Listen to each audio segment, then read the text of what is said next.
Hey everyone, welcome to the Therapists Deserve Abundance podcast, special edition. My name is Dr. TK, clinical psychologist and the number one therapist business coach. So we have a very special live podcast today. We have a special guest. Her name is Marisa. She is a 9-to-5 exit slayer. She does a whole lot of other things. So I'll let her introduce herself. But I just want to let everyone know, congratulations to all those individuals, those clinicians who have been participating in the Abundance CEO Work from Anywhere and Everywhere Private Practice Bootcamp. If you have submitted a question, we will pull your question on the screen. But today is going to be all about real conversations around money, cash flow, a little bit about entity structure with individuals' questions, and then we'll dabble into like exiting your 9-to-5 and a couple of other things. And so if you have questions during the live podcast feed, feel free to put them in the comment box. But I'm going to go ahead and bring our guest on to the screen, and I'm going to have her introduce herself. Hello, Miss Cotton. Hello, everyone. My name is Marisa Cotton, the 9-to-5 exit slayer. I'm a business and tax strategy. I specialize in helping mental health providers to properly scale and grow their business through business and financial strategies by educating them on the fundamentals through it all. Okay. All right. So first and foremost, where did you get the tagline 9-to-5 exit slayer? Let's go there. You know what? I have no idea. It's one of them things where you just woke up and thought of something like, that's me. And also like at the height of the pandemic when everyone was trying to like brand themselves and be different. And I specialize in helping people leave their 9-to-5. I'm like, the 9-to-5 exit slayer. And I was probably watching the Empire movie, so that didn't help either. Nice. So let's go all the way back, because I also like to share with people the importance of collaboration and people that can help you in your business, maybe staring at you right in the face, or it may be just a one phone call away and you never know. So, for those of y'all who, in my community, y'all know I like to get my hair done in different ways about every 30 days, bars. And so I go to a beautician, been knowing this person since I was in high school. And I noticed that when she was doing some branding for her studio, and she had moved and then moved back, I was like, man, like, how are you moving so quickly? She was randomly having conversations with people about business credit. And I'm like, I know what a business credit card is, but I don't have no trade lines, but I know what they are. But let me in, And so I started having conversations with her about every 2 to 3 weeks. And every time I would come in, she would just have something else to say about like the up leveling of specifically the back office of branching off and adding another stream of income. And so she introduced me to you and she gave me your phone number. I made the phone call. This was actually right in the midst of like, I think the first year, I don't know if it was 2020 or 2021, but it was in the midst of like the second strand, back then. And I know that we hit it off well, but one thing that originally attracted me was your background in HR, because that's where a lot of my questions were outside of taxes. Because I hadn't had a therapist business coach ever. I learned a lot of stuff on my own and through just general coaching programs, but I had never had somebody who actually worked in HR and knew about finances and knew about exiting their job. And I'm like, if only I would have met you about 6 years ago, I don't know where I'd be right now, but it'd be further. So can you tell them a little bit about your, we call it a branding authority resume, like a little bit of street credibility? So I started doing human resources. Actually, I started with the Department of Homeland Security back when TSA and the Department of Homeland Security took over the airports. I was actually one of the first ones on the line that they hired. About 2 months on the floor, they said they needed someone to start working the back office. As you know, they were still developing that division. So me, didn't like being on the floor. Pick me. So I was actually one of the first admins that they had in the back office at the airports with the Department of Homeland Security. Actually started and grew and created a lot of the policies and procedures and the way they did things as far as the back office. Now they've changed them 1,000 times over since then, but I was the originator. Everybody knew Pumpkin. I knew everybody. From there, I continued in human resources. About 17 years later, I ended up, my last HR job was with the Salvation Army, where I was the human resources director for the entire Western territory of 9 states. After 3 years with them and the pandemic, I decided to go solo. Mhm. Um, in every position that I had with HR, because I continued to climb the ranks pretty fast, I had a goal of becoming a VP or a head of the department by the age of 40 or at least 45. I did that before 35. So I reached that. Thank you.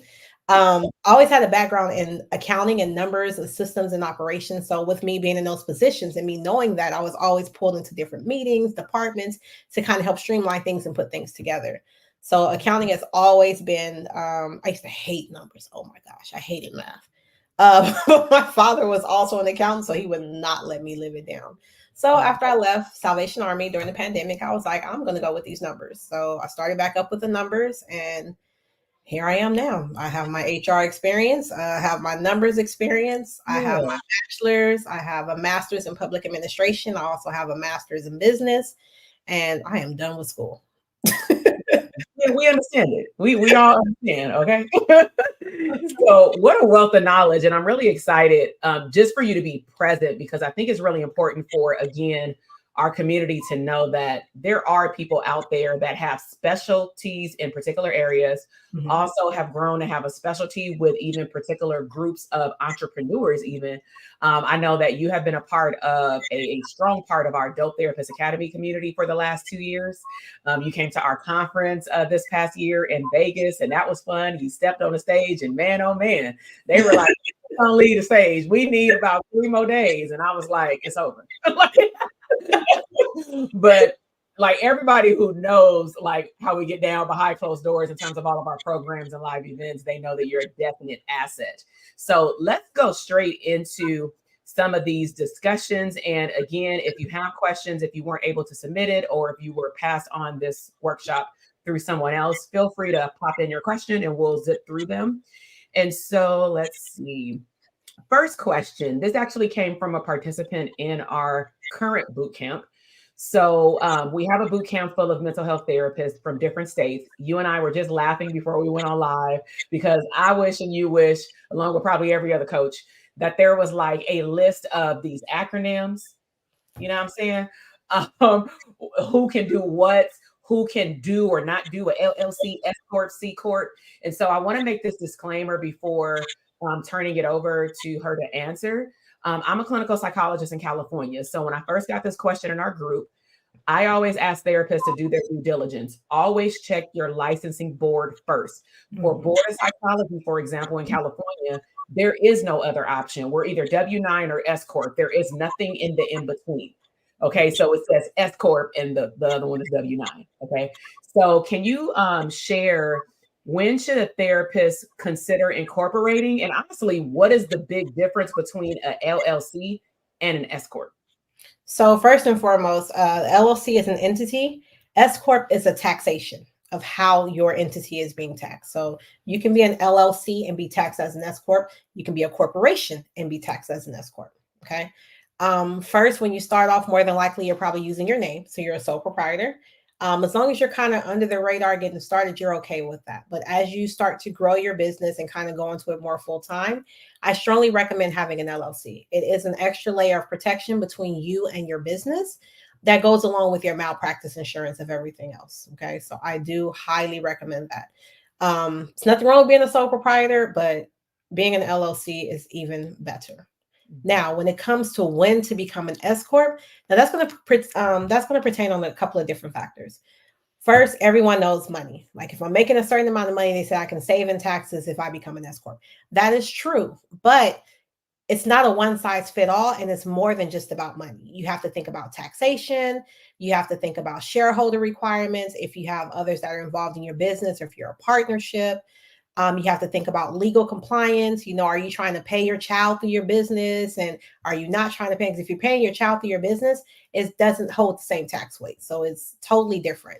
You have to think of liability protections and, of course, state requirements. So there's so much to consider, and it's more than just money. I highly recommend speaking with your tax professional. And if the only question she asks is how much money did your business make, and say yes or no, you should become an S corp, run, and then come see me so that we can figure out if it's actually the best thing for you. I mean, you also have to think about your family situation. Are you trying to buy a house right now? Are you trying to just survive? Are you just now leaving your 9 to 5, looking to leave your 9 to 5? There's a couple of different factors to consider. So just, it's not one size fit all, but money is an important factor. But if you're not making more than $60,000 bottom line, we'll talk about it later. Make that much first. Listen, I'm glad you said a number because I know how my people are. My people meaning therapists. And we overthinkers. And so even though you would have said all that, we would have said, but what's the number? What's the Can I number? just get a number, right? So I'm glad that you explained that because, like, to me, it still requires a deeper conversation. One thing that I usually share with when this question comes up in our academy is I really just share with them what happened with a CPA that I had a couple of years ago, but I went above and beyond, where I teach my clients how to use their vision for their business that you had mentioned. Like, what do you want to do with this? What else is happening in your life during this phase of this incorporation per se? And when I was able to paint her a vivid picture, unlike the first time when I asked her, she was able to say, okay, now you are prepared even mentally to take on things. Let's talk about this payroll. Because like I have 2 S corps.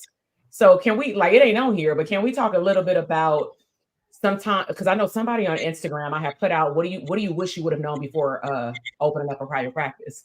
And a couple of people double tapped this person when they said how much it really costs. Because what some therapists are looking at is just the EHR and maybe HIPAA protected phone or something like that.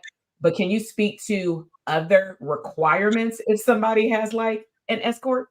There are state compliance requirements. It also depends on state, but more than likely there are annual requirements. The biggest one really, I have to say, is the taxes. So currently when you do your taxes and you have an LLC or you're a sole proprietor, they just do a Schedule C for you and it's attached to your normal 1040 regular taxes. When you are an S corp or a corporation, those taxes are totally separate and that price point is totally separate because it's a whole different tax return. It has a whole different set of numbers. It asks for some of your personal information, but it's totally different. So that alone can run you anywhere from, I charge $500, but can run you anywhere from $500. Some people even charge $1,500 to $2,000 minimum for just S corp taxes, minimum. And if you're making more than $250,000, prepare to charge more than that, charge more than that, because there's more paperwork that's involved. There's more forms we have to complete. So prepare for that. In addition to that, look, compliance, taxes, keeping up with things. You have to do payroll. Like payroll is a must. Like there is no more transferring money to your account. There is no more selling it to yourself or writing yourself a check from the business company. There's no more of that. There is an actual payroll, which means you have to pay ADP. You have to pay Gusto or QuickBooks payroll. Don't go with them. QuickBooks payroll. So which means that's an extra cost. That's an extra $40 to $150 a month. Then you have payroll taxes. Now you have to pay federal. Well, no, you don't pay federal. You pay the self-employment tax, so 7.65%, and then the company pays 7.65%. You pay the other 7.65%. Depending on what state you may live in and what county, you may have to pay unemployment. You may have to pay disability.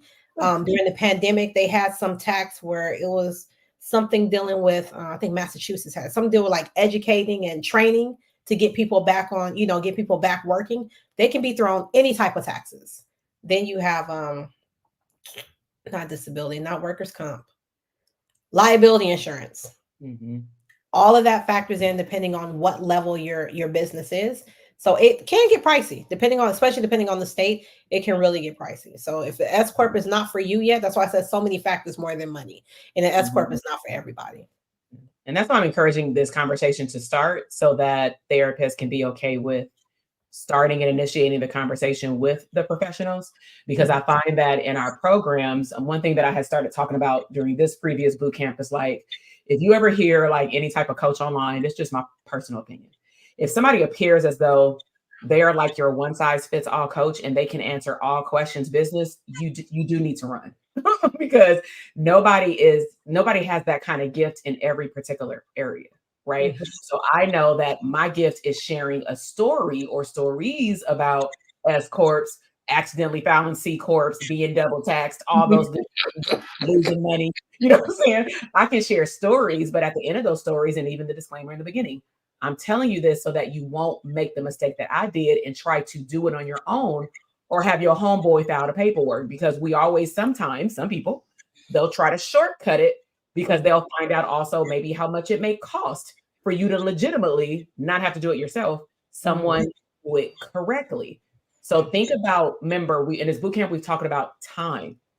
I weigh out, I'd rather pay somebody $1,500 and get it done in 6 weeks. Not, I don't know if it's 6 weeks, I'm just throwing out a number. I'd rather pay $1,500 to get it correctly done in 6 weeks versus paying my homeboy $150 who knows somebody, and then I'm in a year-long process and they filed me under their own corporation. Mm-hmm. You know what I'm saying? So, all right, let's keep this conversation going. Okay. Now, one of my favorite topics talking about payroll is money trends. So I know that you have worked a lot in a group setting, on the stage, and behind the scenes with a lot of our clients.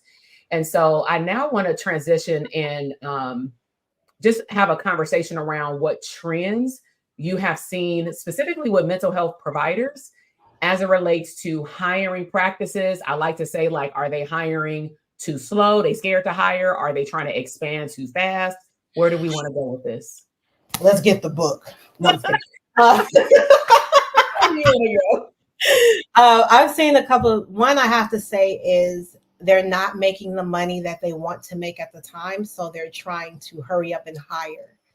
But in conjunction with what you also teach and provide is that they don't have the right systems in place. They don't have the right SOPs.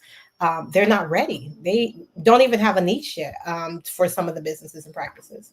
And they have not properly, back to my side, they haven't properly saved the money that they need to even hire a person. Like when you hire someone, you have to consider that, okay, I'm bringing this person on board.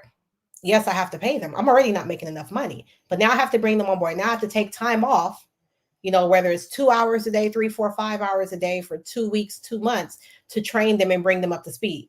Now that's hours that I can't see a client. So whatever my client rate is per hour, multiply that by the time that I can't make because I can't see a client. On top of that, you have to think, okay, I have to get them up and running. If I already don't have enough clients, where are they going to find clients? So I have to do their marketing. That's more marketing dollars. Now they're not even making enough money and you still have to pay them. Whether it's admin rate or seeing clients rate, you still have to pay them. So saving up for it, having the right systems in place, big ones. And on the opposite side is hiring too fast and growing too fast. There's nothing wrong with growth. I am all for growth. I want to push you to growth. We here for it. But the saying, you got to crawl before you walk. Okay. Growth is a stepping scale. It's not an escalator. Go all the way up real fast. Okay. The only things that go real fast in an angle, more than likely you're going down. Oh, an airplane, but we're not going to count that. More than likely you're going down. So you want to take stair steps. If you're going to hire one person, get them on board, have everything in place, make sure you have the money, save up some more money, hire the next person, get them on board, get them in place, save up some more money, then hire the next. Don't hire back to back. And if you're hiring full-time people, especially if you want to hire or bring on some type of benefits or benefit structure, you want to do that in steps too. So the last thing you want to do is have in the last 3 months, 3 new employees. Now you got to find medical, dental, and all these other insurances. Now, instead of just paying these people maybe they were only costing $2,000 a month, depending on the hours they were working. Now you're easily spending $2,000, $3,000, $4,000 a month on those employees. So you also want to consider what they're bringing in and making for you versus what you're putting out. So stair steps and taking it step by step. That's good. So I'm gonna go one step backward too, because I know a lot of therapists in our programs, they have the desire to go to the one-to-many, whether that be or whether they're already at a group practice. What we find is that the group practice clinicians that we do attract to our academy program, because we also have the mastermind, is that they realize after coming to a workshop that maybe their systems even for themselves is not in place, even if they have therapists. And so what will happen is they have to slow down to speed up. And so can you talk a little bit about, because a lot of them really need to hire an admin assistant, and the importance of getting lower level tasks off their plate, not full time, just so that we could free up, I'm gonna say, some brain space so that they can create the systems so that when they want to hire more or expand more, the systems will be in place, but with help. Because I just want therapists to know, you know, it's okay to take off the cape. Mm-hmm. You know. So, truth moment. We're gonna take off the hat and cape. I'm guilty. So when my business first started scaling in the pandemic, it kind of like, I'm sorry, those are all my reminders. It kind of like jumped. And I can say I was not ready. Now I told God, I was like, God, please help me to expand my business. But one thing I left out was to grant me the grace and the patience to be able to do it in steps and be able to sustain it. So when I jumped, I didn't have the right systems in place. Everything was all over the place. I was missing calls, missing paperwork. Systems are super, super, super important when it comes to that. In addition, is really knowing. I just lost my train of thought. Well, I know we're going to talk about like an assistant and like leveraging some of your time. There we go. Thank you. I was thinking about my assistant. I had to bring on an assistant to help me with calls. I had to bring on the social media manager because I started realizing I couldn't do everything. So before I can scale, bring in more people, I had to have those SOPs. I had to know exactly what it is I was doing before I was able to do it. Mm-hmm. So it's really important to kind of take it step by step, kind of slow it down, and just to make sure that you have the right things in place. Yeah. Yeah. And I'll just like add to the back of that. And then we had a good question that came in from someone during the boot camp. They want to work with you, boy. They put this in the boot camp like several times. I said, look, Dr. Keisha already told her about you. And so just wanted to add on kind of what Marisa was talking about with the slow pace and taking your time. I learned something from one of my mentors. He was like, hire slow, fire fast. But then there was a caveat to that. If he said, if you are considering or asking yourself, should I hire an assistant? Should I hire a VA? You're already too late. Because if you're considering it, we really need to think about or talk about what is the barrier to actually hiring that person. And hands down, the number one entrepreneurship rationale we get is I don't have the money. And then his response, and now my response is you don't have the money because you don't know the value of what that person can actually do for you. And it's going to be okay if you have to kiss a couple of ugly frogs assistants to get to the right one. It's not going to be perfect on the first try. So but be okay with somebody starting 3 to 5 hours a month, maybe not even a week, if it's really a financial thing, you know? So just wanted to add that on here. So she said she's ready. Let me pull her question on the board. Okay. So Dr. Keisha said, hey, Marissa, nice to meet you. Is there a list of things that we should do before leaving our 9 to 5? How much percent in taxes should we set aside for quarterly taxes? And I know that's a loaded question, so she will answer as best as she can. But I also know you just joined DTA, so you will have access to her information anyway. So first and foremost, before leaving your 9 to 5, actually 9 to 5 exit strategist here, Slayer. I actually have a class that I teach. It's the 9 to 5 exit accelerator, and I'm not saying just to put it out there, but if you want to know all the tips and tricks, you got to come to that accelerator. But I will say that it's more than just your income. If the only thing that you are considering is to match your current income, you're already planning to fail. You have to think about growth. You need to think about growth in your business, growth in your family, living situations, emergencies, healthcare. If so much kids, they wake up next morning, they was wearing a size 10 in shoe. Somehow they jumped to the 12. Don't know how they did it. Got buy all new shoes. There's so much to think about, but I have to say that first and foremost is to think about your stability. Like, what will it take for you to actually be stable, whether you are in this 9 to 5 or working for yourself? So first and foremost, stability. Money is important, but first and foremost, stability, and then come see me about the rest. Second, taxes and quarterly taxes. That also goes along with the stability piece, because paying that big tax bill when you have not properly put away quarterly taxes can hurt when you are an entrepreneur, because you can't just go do some overtime at the 9 to 5 to make up so you can pay Uncle Sam. So that's part of stability and having the right systems and things in place. Quarterly taxes and putting percent aside is actually not a one size fits all, because it's going to depend on your tax bracket. A lot of people say, oh, put 15% aside, put 10% aside, put 20% aside. I can tell you already, 15.3% is too low. And that's because 15.3% alone, if you're just an LLC, not taxed as an S Corp, that's your self-employment tax alone. which means you haven't considered federal taxes, which is depending on your tax bracket, anywhere from 10% to 37%. And then if you have a state that has state taxes, that again is anywhere from 1% to maybe 8%. So the taxes piece is really going to depend on which state you're in and your actual tax bracket of where you are. But to start with, at the least, at the very, very, very least, put away at least 20%. I know that's a lot because if you make $100, now you only got 80 because you got to put 20 away just for taxes.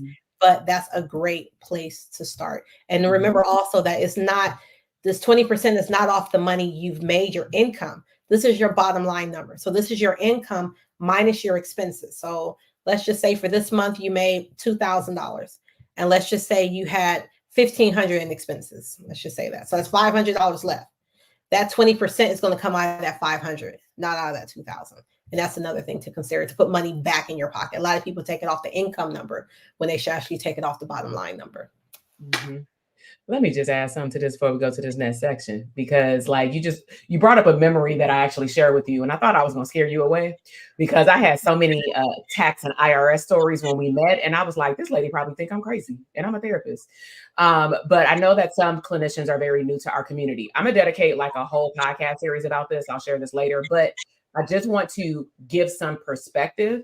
Because again, sometimes it's a lot of information, even in a fun live podcast like this. But I want y'all to take this whole: am I going to stay W-9? Should I consult about becoming a S corp, LLC? What is my tax bracket? All of these things are real conversations, because your girl did not know what financial forecasting was outside of me creating a vision board, right?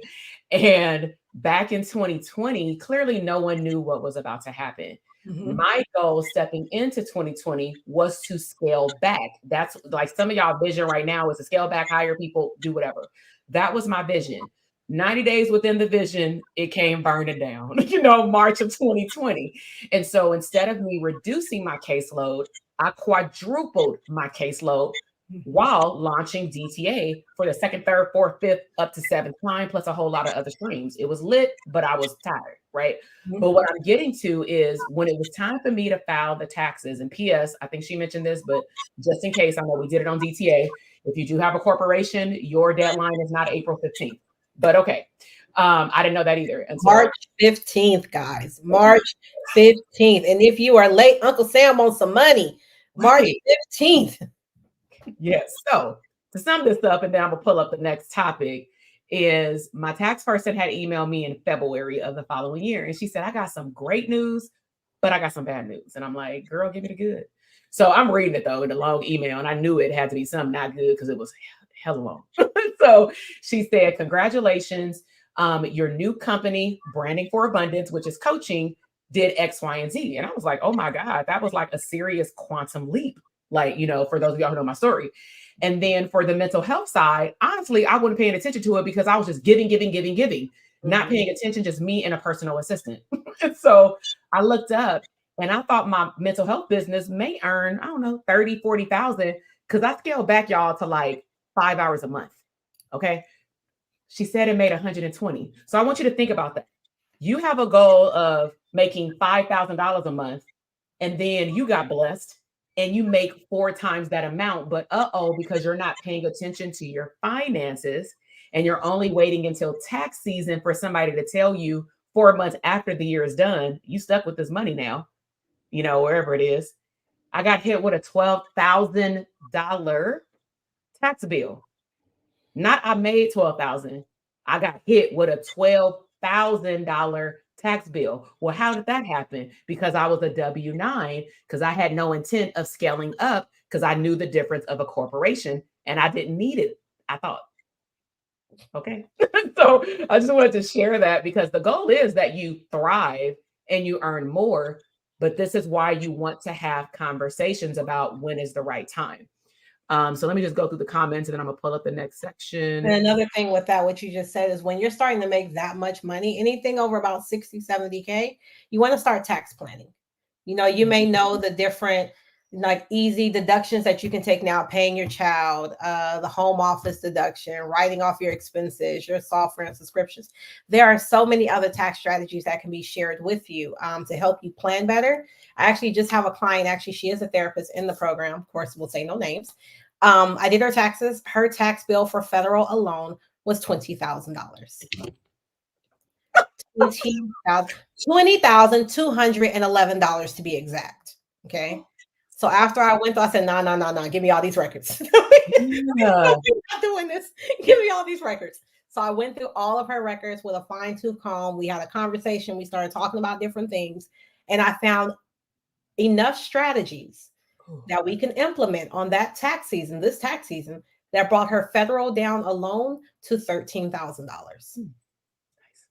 Okay. 20,000 to 13,000. So tax planning is super important. And they were all legal and they were all legit and they were all accurate. Good. Oh, that's so good to hear. I know Brittany just put up LLC's tax as S Corp is also March 15th. She's asking, I think. Yes. Okay. Okay. Woo. Okay. This is good. Okay. Well, since we're on that topic, let's just go ahead to this one. So, money trends. What have you seen with mental health therapists, whether it's a solo practice, group practice, streams of income, with their cash flow? We kind of just touched on financial predictions, but like, what about that cash flow? What are some problems here that we can fix? Not understanding cash flow, not understanding their numbers, and leaving their 9 to 5 too soon are the three most important ones. And they actually all feed into each other. Number one, not understanding your numbers. If you don't understand your numbers, how do you know if you're growing or failing? Like, are you tracking your launches? Are you tracking how much each of your programs are actually making if you have different programs?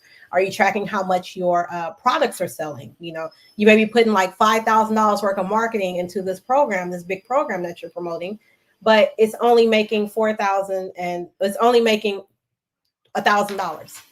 You're missing out on it. It may be a low cost and you're not really paying attention, but you have to track your numbers and understand that.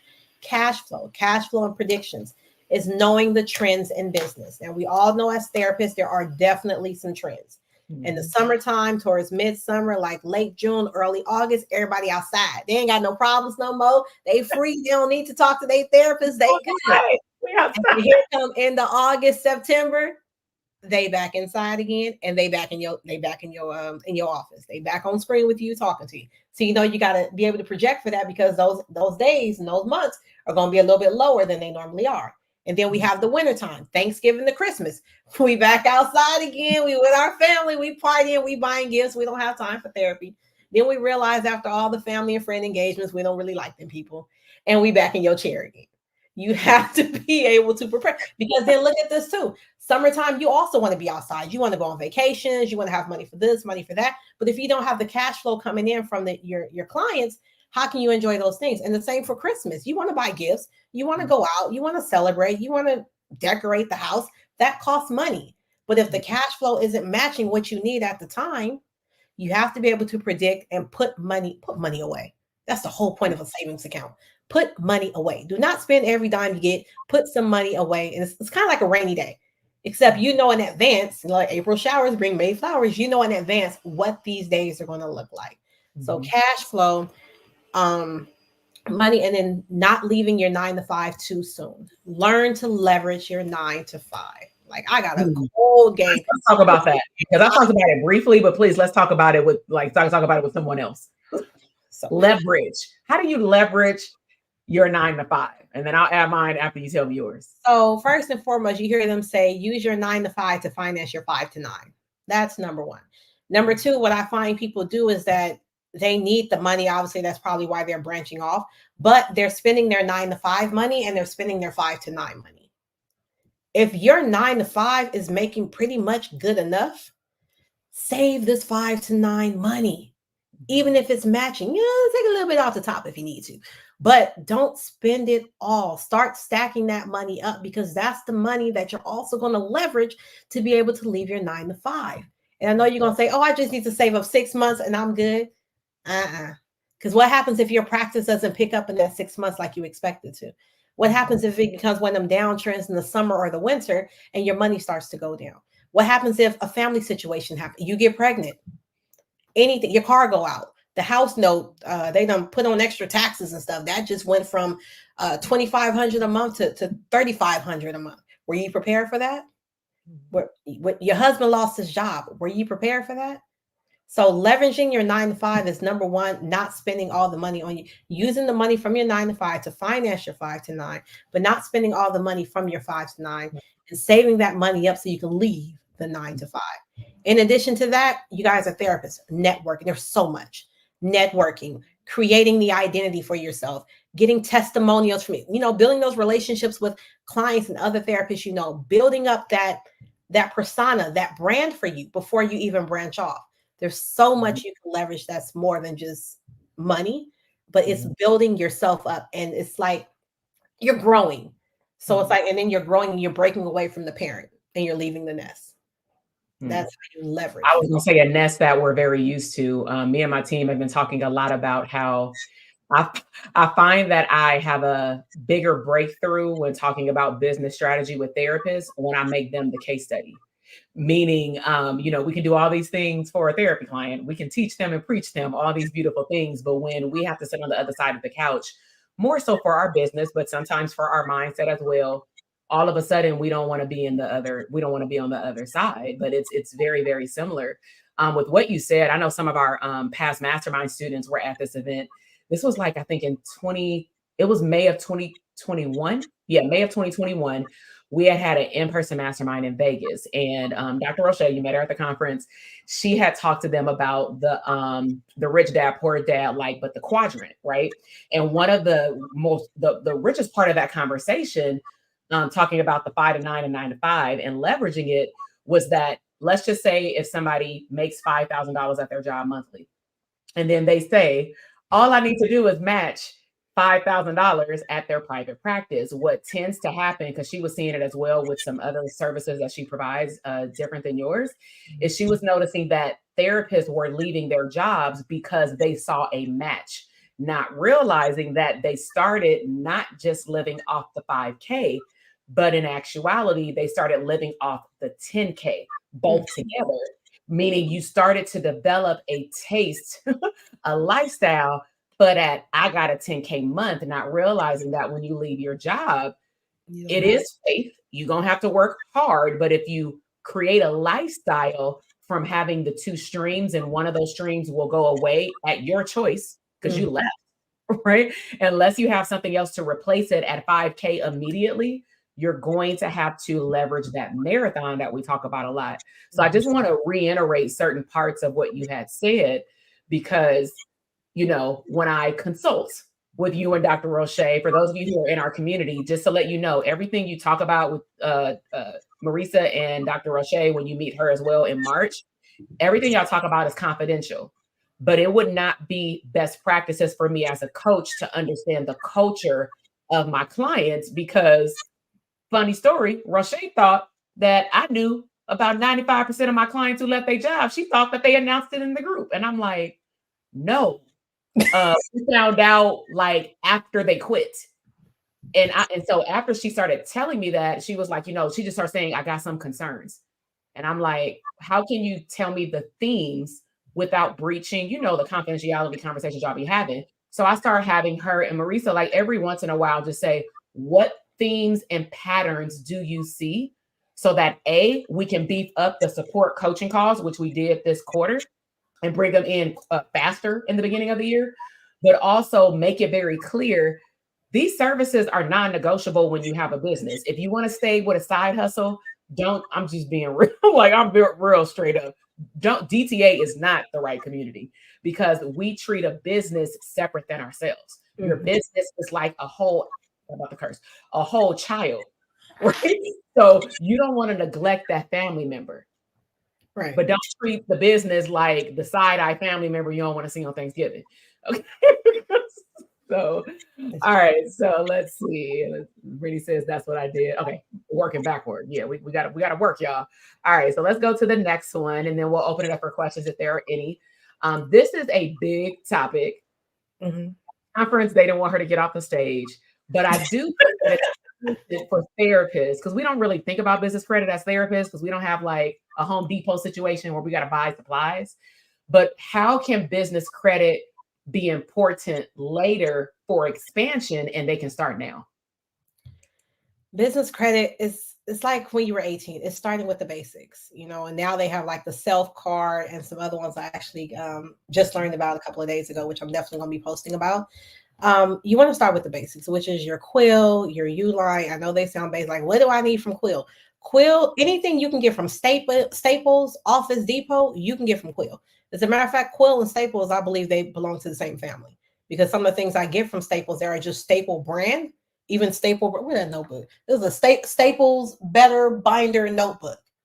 Look, I can show you my whole box of tissue upstairs, okay? Right. And it goes Quill. Now maybe $1 more, maybe $2 more.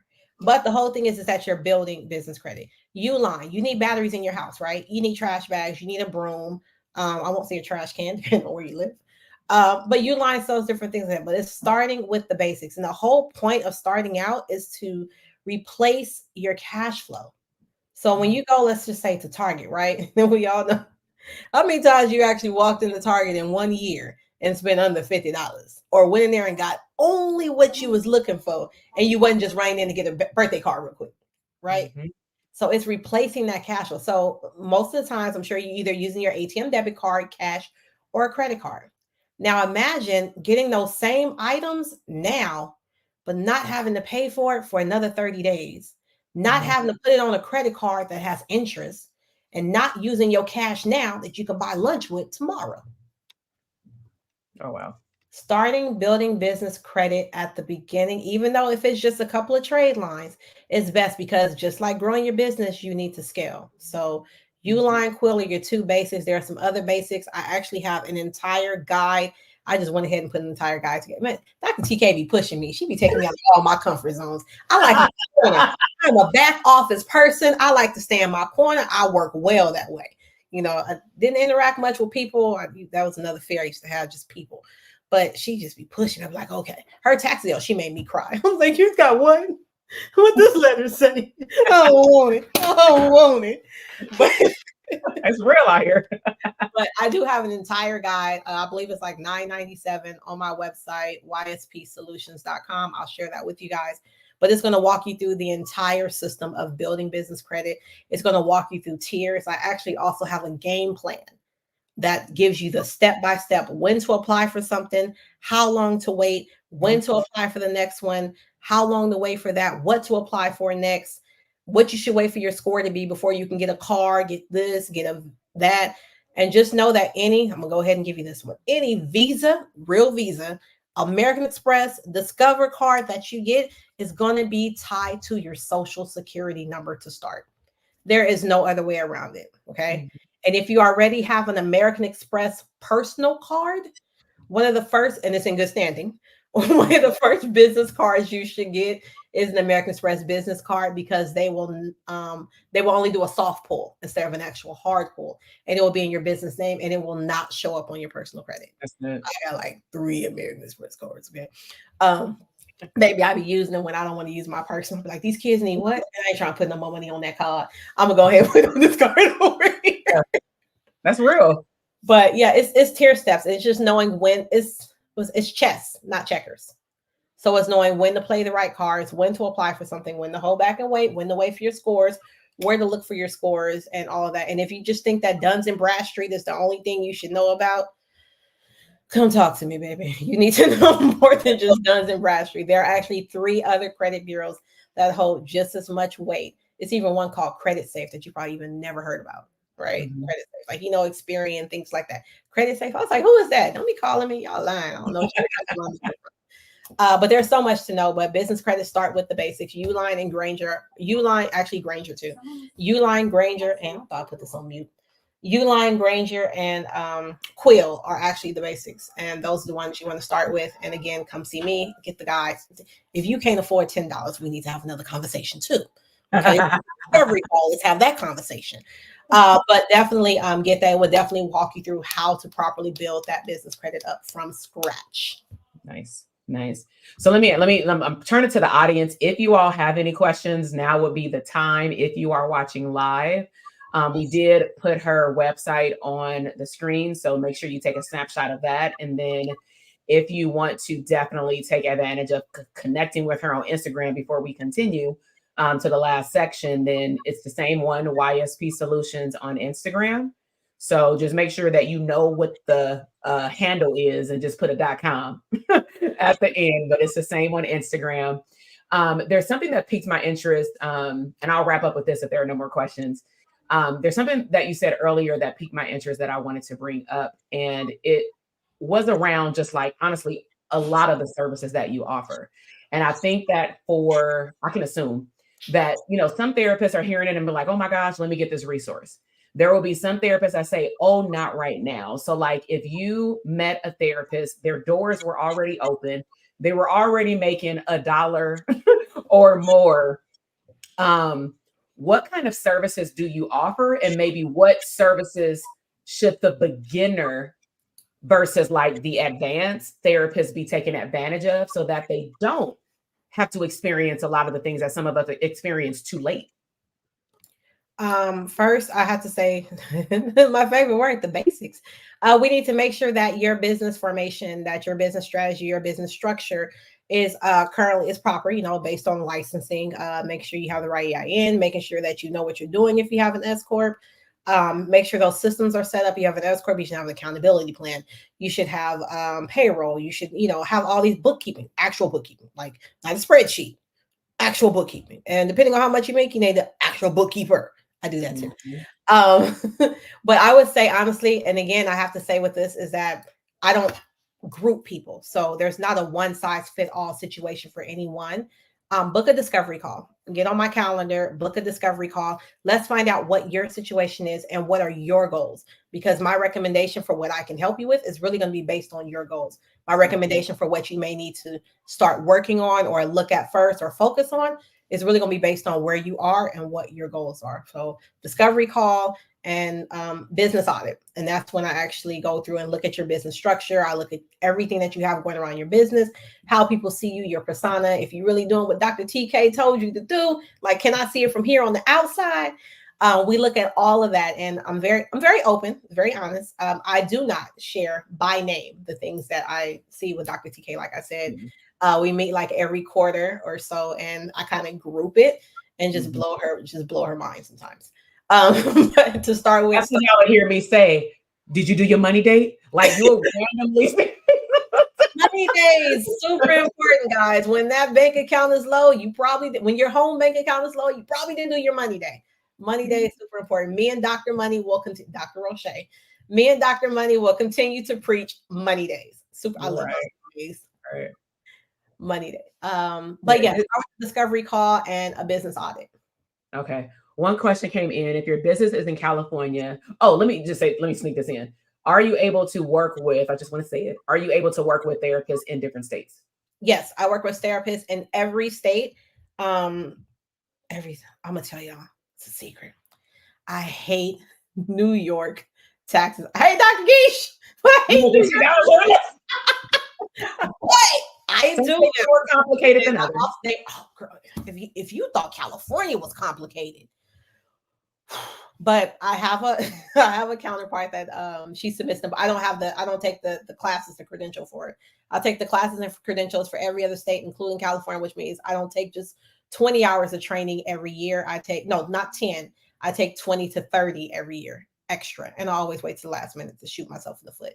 But I do have someone that helps me with that. So yes, technically I still can help with businesses in all. I think we got 50 states. We can make out more. I don't know what the US be doing. But all United States. I probably just don't do Puerto Rico because I don't know nothing about them.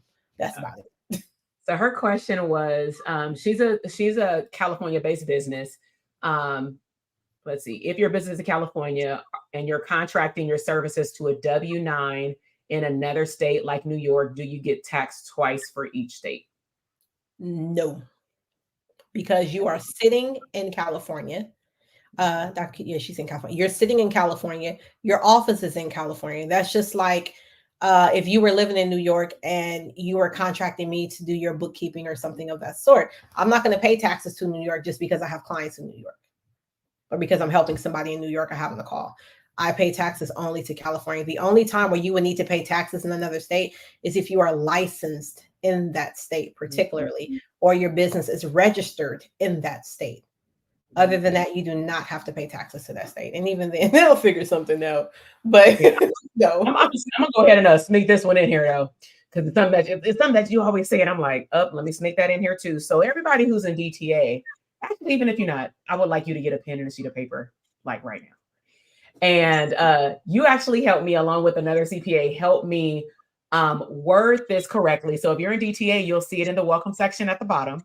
I already know what this When is. you invest in a course, hybrid coaching program, mentor, we got the expert on the line. So I didn't even make it up, but I knew that people were hitting me up for a W-9. Can you please let our audience know how to properly, but then you got to talk to your tax person, y'all. How do you ideally categorize that? Or maybe I can say, how did we categorize it? Because we can't speak for other people's businesses. But I don't go and hit up all my coaches and ask them for a W-9. It's actually categorized in your bookkeeping as coaching or professional development or professional services. They do not get a W-9. Now, if they were working for, let's say, I mean, I do contract work with a nonprofit. Let's say you were a plumber. Okay. And that plumber, you didn't have enough plumbers on staff. So you contracted out with another company to come do some work for you, technically under your name or to help you. You would then, that would be a 1099 situation. But when someone is mentoring you, or you are paying your lawyer, you're paying for a lawyer, you're paying the state format your business in. I don't know. It could have been expensive, whatever you're trying to do. You paid your trademark attorney. Those are not 1099 situations. Coaching, professional development, professional services. It's when the person is actually working for you, per se. I'll say that again, because I think that's where it got missed in translation. Because at one point, I think it was 2 years ago, I had gotten like 10 to 12, and then the following year, I kept getting them. So I'm like, we need to put a clause in the portal. And I think we only had one person, I think it was in New York, but one person was like going hard with their client, and their our student was like, it's not my fault. And I'm like, I know. So I'm like, let's just make this clear. Ask your CPA, do you W-9 them? Because I just got in my head at that point, and they were like, no. I said, exactly. And I am also a service for your business. I'm helping expand your business. Yes. DTA students or anything else that you do with me. That's why I only, for coaching, I do everything related to your business so that it can grow or scale your business intentionally, so that you can categorize it in QuickBooks or whatever you use. Right. We're not mental health therapy. That's different. But I just wanted to say that, because I also think that a lot of people are investing all year and they're not claiming it, because they're probably paying for it. Let's just say you just didn't start it. When you first get started, it may come out of your personal account. Talk to your tax professional about how they can do whatever they got to do legally. 2 things I want to say. Number one, therapists need a therapist, right? Are you guys writing that off on your taxes? That is second.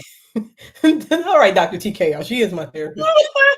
You gotta get my life sometimes. Second, you don't necessarily, I know everybody use CPAs, when it comes to accounting, the name itself especially. You don't always need a CPA. If you are not a big business company, Fortune 100, 50 or more employees, or maybe even 25 or so, looking to grow your business, looking to grow it, to sell it to another merchant or another company, you probably don't even need a CPA. You need an accountant that knows what the heck they're talking about. CPAs, especially after this pandemic, they prices don't went sky high. And I have to tell you that when they become CPAs, unless they specialize, when you went to college and you had your degree, but you specialize in this particular thing or so forth, if those CPAs don't specialize in taxation, that means that is secondary to them. The main thing they know is accounting. And more than likely, they know accounting on a higher business Fortune 500 level, because that's what they train to know. They're not too equipped, a lot of them, to know on the small business entrepreneurial level. And they're just now starting to learn that. And not all of them have figured that out. So a CPA is not just for taxes. A CPA is a certified public accountant. Now, an accountant and a tax person can also do two different things. Just because you're an accountant don't mean you can do taxes. Just because you can do taxes don't mean you're an accountant. I specialize in accounting and taxes. I refuse to take another test. I don't like tests, so that's why I'm not going to be a CPA. Different story. But like I said, if you are seeing a therapist, that is tax deductible. And you more than likely, I'm not going to say your business ain't booming, but more than likely you don't need a CPA. You need a tax person, a bookkeeping or accountant person that strongly knows what the heck they're talking about to help guide you. Mm-hmm. Yeah, I'm going through these. Somebody said, "Hey, book it." I told you, Dr. Keisha. I told you in that boot camp. I told you. All right, let me see. We got one more question. Shannon, I just got approved for business credit through my personal credit this week, but would you suggest going through Uline, Granger, etc. still? Yes, because that means that you also want to make sure it's not showing up on your personal credit card. If it's showing up on your personal credit card, just dead it. Don't even really use it. Don't close it out because you don't want to mess up your credit, because your credit score is dependent on part of it is dependent on your the credit card you've had the longest combined with the credit card you've had the least. So if you cut that off now, you can mess that up, but just use it for little things. Don't even really concentrate on it. Go back and start with the basics. Remember, a Visa, MasterCard, Discover card are not really the basics. And they're off your personal credit because you don't have enough legitimacy and you don't have enough clout with your actual business credit for it to be able to stand alone or even be considered a factor. Mm-hmm. That's why y'all got to get her list. I'm telling y'all, when she gave me that list 2 years ago, I was like, my whole community need this. Because I think within 60 days, I like to get A+. And so like I hit her up, it was like, I'm at this credit score. And she was like, it's not even a mark. I said, it doesn't matter. I got the credit score. The same game plan that I mapped out for Dr. TK, I still have that same game plan. And it is the same game plan that I use for myself. And I can say during the pandemic, y'all know when y'all couldn't get no paper towels and no toilet paper and no Lysol, I'm going to take a picture and send it to Dr. TK so she can post it. I still got about 10 bottles of Lysol out there in the garage right now. Man. So another pandemic comes, I am set. I was getting everything. I had no problem. And keep in mind, what pandemic shut down everything in March 2020. I had just had a baby February 11th, 2020. Her birthday's on Sunday. So I needed my toilet paper and paper towels and Lysol. Oh, yeah. I was able to get all of that, and only on business credit. When the stores wasn't getting it and you couldn't get it in the store, I was still able to get it. Nice. So let me ask, on a scale of 1 to 10, I like, them to rate the call while they on here. So on a scale of 1 to 10, 10 is this was fire. You glad you stayed up late if you're on the East Coast? If you're on the West Coast, you just got off work. I don't know. You don't work at home. But how did you like this chat? I know that it's been a while since I've done a live dual podcast episode. We are getting back to it. We are starting to slow down a little bit on the podcast, or we can invite some guests to talk about specialty topics. But I know that you had not been in the public on the podcast. It's literally behind the scenes, talking to my mastermind students, talking to DTA, going on the stage. And so I was like, you know what? I keep bringing up this lady name if they don't know who she is. And it might be a good idea, especially for those of you who are in DTA alumni or you are joining by Friday. She will be going a lot more in depth, but please keep in mind that she has to get to know your business, kind of like therapy. So we can't answer all questions about your business in front of a group because it's like an intake, right? But she will be able to do a deeper conversation with our DTA students. And guess what?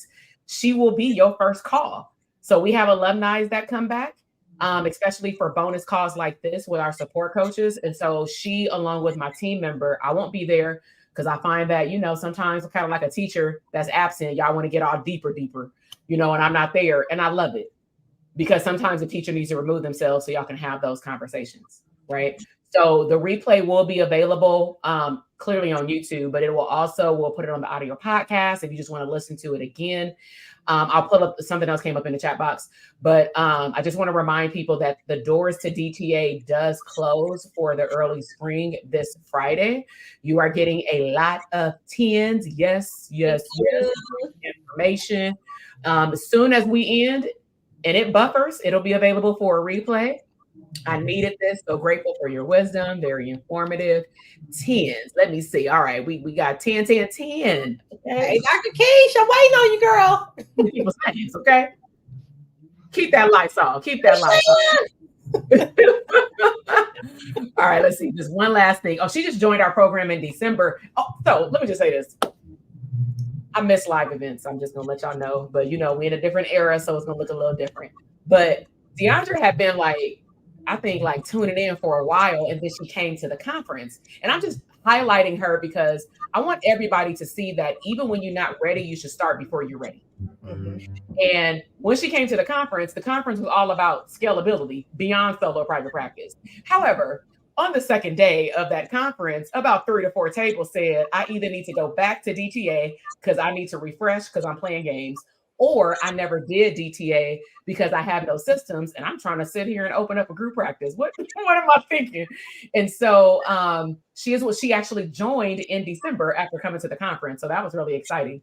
So she said, when you go into private practice and your role, and your role is president or CEO, do you file a 1099 for under yourself or under your business? How does that work? I hope that makes sense.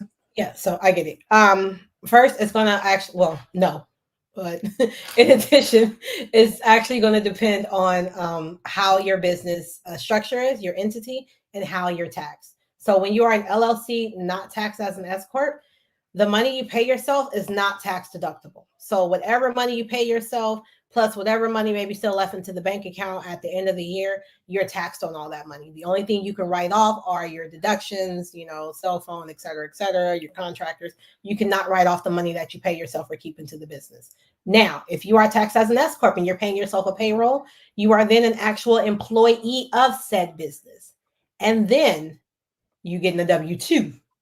And it is tax deductible, including the taxes that you have to pay for said employee as well. And as said employee, when you go get a new car, a house, or rent an apartment, you are not president, CEO of such and such, and this is my business. You are employee, not president. You can be vice president, mental health therapist. You ain't even got to be all them titles. You are of such and such company. Stop telling them this your business. Stop telling them that. You are an employee. When they ask for your finances, you give them the W-2. That's it. Check stub. That's it. Mm-hmm. You should never be and bottom line, you should never be a 1099 of your own business, period. Like if you have something else going on where you had like your S corp working with your LLC or another business, that's a whole nother conversation we can have. That's really the only time that will come into play because you got to know how to move the money between the two businesses. But other than that, no, you can't do that. And Deandra, be on that call. I know that the topic of our call it starts with entity structure, and I'm sure y'all will come up with some great questions. That's when you can just dive a little bit deeper because we've done this call, I think, what was it, last January? Mm-hmm. And they were like, we need to have that again because I know that's been a lot of the questions in our community like 2 years prior, and that's not my scope. I know how to stay in my lane. And so know where you are in your business, everybody, whether you're a part of our community or not. I mean, if you're on YouTube, you're part of our community now. Hello. But know where you are now currently in terms of entity structure, meaning if you don't even know what entity structure is, you don't have an entity. You're just yourself. You Takesha. Okay. But you also want to create a vision for where you want to be. So this is my hack that we give in all of our programs that have a business plan. We call it a vision plan. What I would recommend beyond just going to her website, do that. Get all the resources, right? Follow her on Instagram. But I'm going to ask you, if you're a student of mine, to take it a little step further because we practice excellence, is create your vision in the first module of DTA Blueprint. It has you look at the 5-year vision, and then you're going to narrow it down to a 1-year vision. And then in DTA purposes, a 90-day goal so you can get to work. I would encourage you to take to her, not just the 90-day plan, because that ain't where you stop in April, but take her the full 5-year vision. The purpose of the 5-year vision is to dream on cloud 9 so that someone like her can point you in the right direction so that you can be 20% closer when you're done with this year versus waiting into the 5th year to try to figure it all out. And then, waste the money, lost money. Like, don't do what I did. Okay. create the vision, make it plain, write it down, and just know that it's going to be a forever evolving document. Take it seriously, but somebody in her position can help you in a more specific manner if they know where you want to go. So, prime example, I'm just going to get a little personal because sometimes I know that sometimes we relate personal. Some of y'all know, like, I want to buy another home. I also want to have another child. I got big dreams. People are like, how you doing all this stuff like in a year? And I'm like, I don't know. So, like, I ain't worried about the how, but this is how simple it can be. I share that with her. She says, okay, let me take a look at your QuickBooks. If she has access to my stuff, it depends on who you work with. And she looks at how much money each stream of income I want to make versus how much it has made and making right now. Like, what are my goals? We got to have that bigger conversation. Then last year, I was turned on to this, I think the beginning of last year. I was like, let's do the forecasting. Because you were like, do you want to do forecasting? I'm like, it's not like a game. And so we did forecasting. But what was dope was when I looked up easily and effortlessly with work in my business, I was able to stack up $20,000 simply by following a simple Google Sheet formula that she sent to me.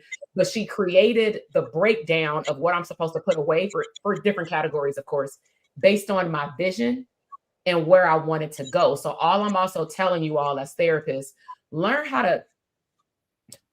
can I say, be transparent about your money, at least on a one-on-one call with a professional, because let's be real, whether it's cultural, and culture just ain't race. So it ain't just Black people, it's everybody. People don't like to talk about money. People don't like to say, I'm going through a financial hardship. Sometimes you may have to invest to have somebody help you get out of a financial hardship. Some of you are not going to join DTA because you probably need to go see her first. I'm gonna be, and I'm cool with that. I just want you to get your money right and learn how to have money conversations, because that will within itself take your whole business down. Anything you want to add before we wrap up to that? Because I'm like, that was calling on my heart. No, that's it. Pretty much just get your money right. If you want your money to grow, you need to treat your money right. If you want to treat your money right, you got to know where it's going. Like, do you have a 5-year? Do you even have a 1-year plan? She talked about a 5-year plan. What's your 1-year plan? Have you created a profit plan for this year? If you have not created a profit plan, then come talk to me about that. It's not too late to get that on the books. You need a profit plan for the, and that's what I did. I did a profit plan, my entire spreadsheet. I created myself with all the formulas. I walked through it with you.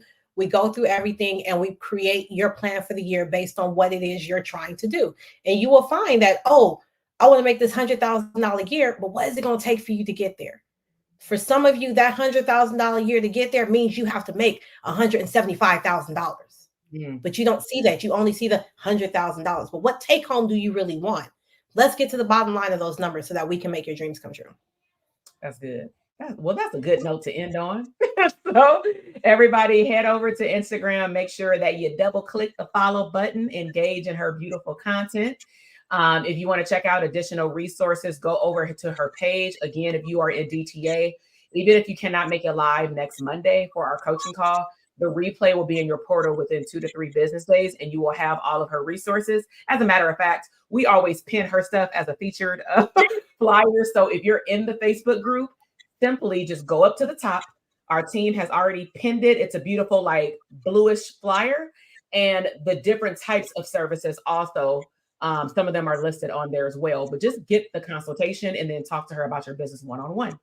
All right, y'all. So I have a great week.